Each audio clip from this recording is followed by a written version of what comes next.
Fitina. Tak chcem sa veľmi pekne poďakovať všetkým fanúšikom, ktorí za mňa hlasovali. Je to naozaj veľmi krásne ocenenie. A je to prvé ocenenie takéhoto druhu, čo je veľmi krásne ocenenie, lebo myslím si, že je to pekné oceniť trénerov, ktorí majú aj veľký podiel na tých hráčoch.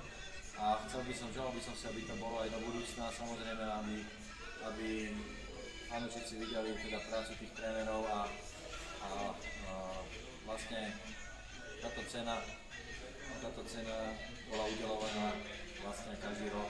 Takže ďakujem pekne ešte raz, veľmi pekne všetkým fanúšikom ešte raz a majte tenisový svet radi. No tak táto tenisová sezóna priniesla veľké potešenie. Samozrejme, tento rok Novak Djokovic sa stal svetovou jednotkou už tretí rok, v podstate nie v rade, ale už tretí rok v sezónach. A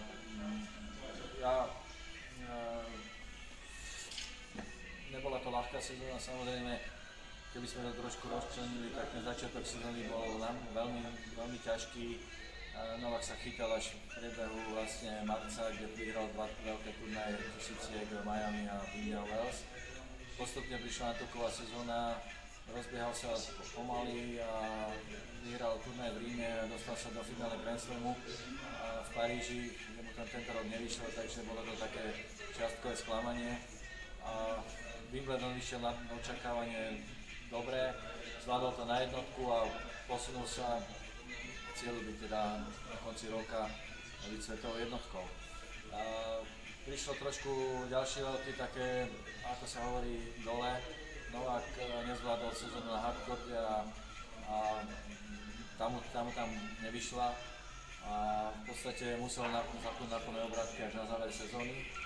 No a tomu išlo nadmieru dobre, kde vyhral vlastne turnaj majstrov a toho pričinil sa o to, aby skončil naozaj tou svetovou jednotkou. Spolupráca bude prebiehať asi v tom istom takom režime, alebo ak by sme povedali v tej spolupráci s Borisom Beckerom, budeme sa striedať na turnajoch a budeme aj spoločne mať nejaké turnaje, takže približne taká rovnaká sezóna ako 2014 a len s tým, že dúfam, pevne verím, že Novak si priniesie triumf aj z Paríža.